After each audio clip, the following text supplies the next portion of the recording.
Hello, my name is Josefina Llano. I'm a pediatrician and pediatric radiologist from Argentina, and welcome to this platform called PIM, the future, that means Pediatric Integrative Medicine.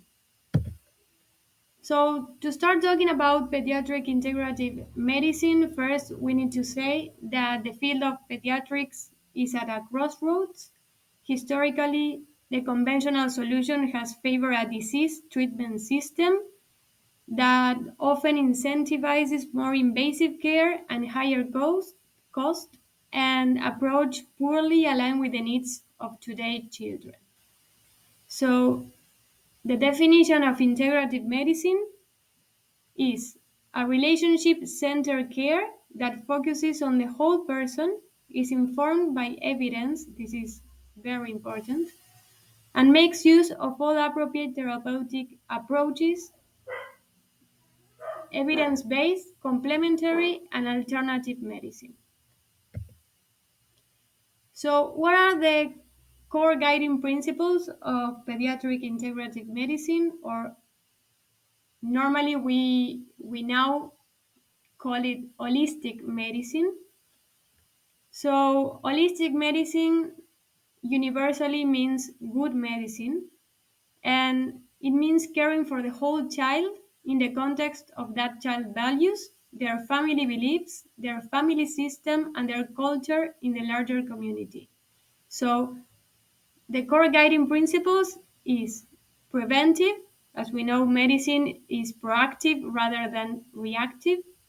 Context centered, so it's not only the child, but the child in the context of healthy families, healthy communities, and schools. And relationship based. The connection between the health professionals and the family has its own healing potential. Families and doctors need to be a team so they can give the guidance to that child the best way possible. It has to be personalized. We know that health is not a one size fits all proposition. So each child carries a unique potential based on genetic and environmental factors. So we know that the treatments that are cannot be guaranteed as safe for the 100% of any population. So each family has to have the information about the different type of treatments, and the only one that can make that decision is the family. So we have to respect that. It has to be participatory, so the doctor has the information, but also the parents could find information in other places. So it's important that it has to be a communication between the parents and the doctor, so all the information is in the table and every option can be analyzed. And the most important thing, it has to be evidence informed. So when we talk about evidence in medicine, we normally use this chart or this graphic where we have two zones: the green zone that is safety and efficacy, and the red zone that is it's no safety and no efficacy. So the green zone is recommended, the red zone is avoided or discouraged, and we have the gray zone in the middle where it depends on the type of person, the situation, the context, the treatment, the information we know about that treatment. So, and it can be closely monitored. So it's important to know these terms when we talk about evidence information. So most of the conventional treatments that doctors are aware of, normally they follow protocols and the evidence, they know where to find it.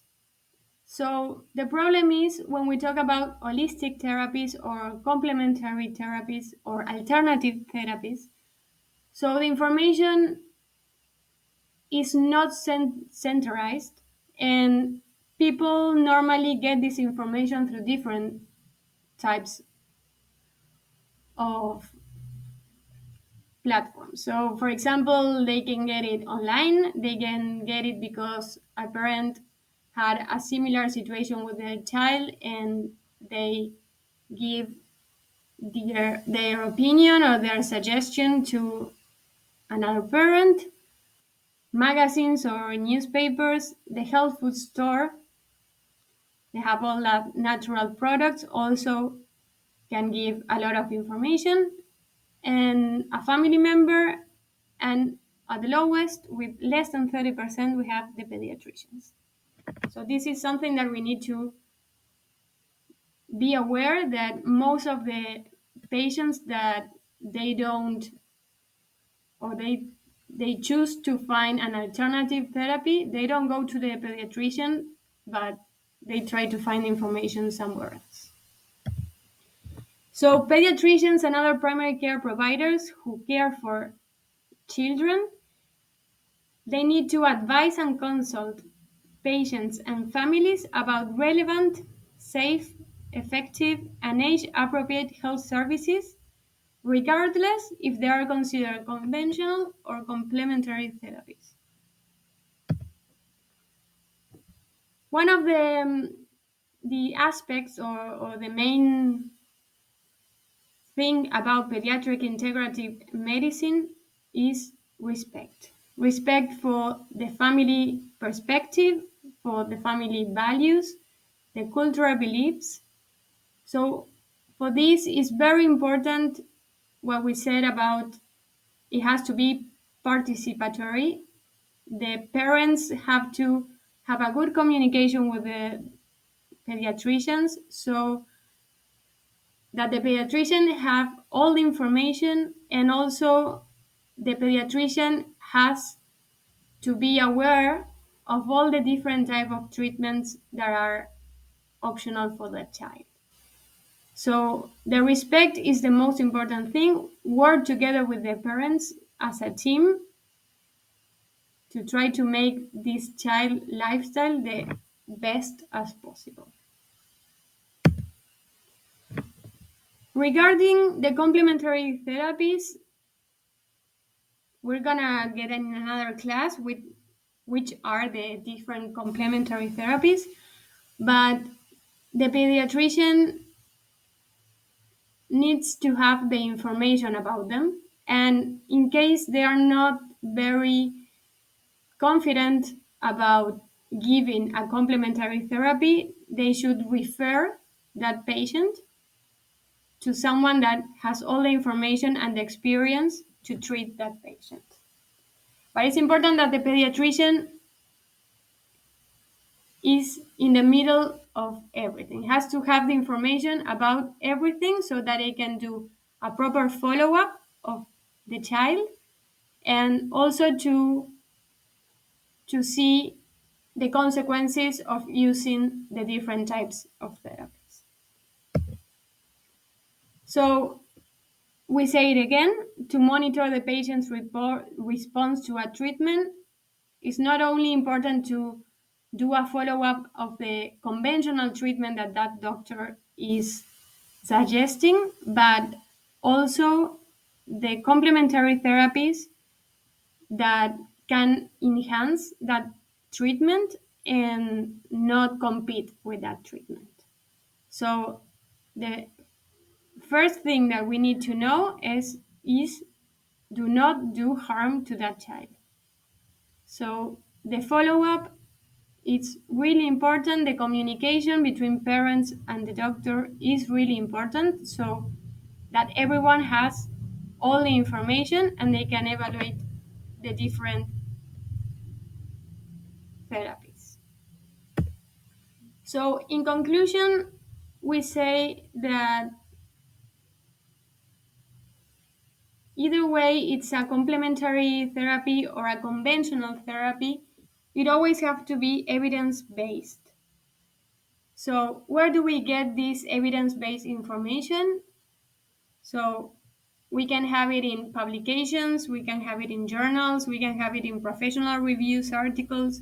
So these are more familiar to doctors rather than parents, but one of the main important job of a pediatrician is to give all the information that is related to a certain situation so that parents can take the different options, analyze them, and they are finally who decide which treatment they will follow for their child.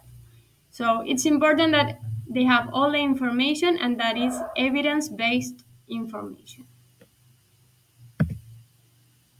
Well, thank you. My name is Josefina Paggiano. This is called PIM The Future. Subscribe and see you in the next class.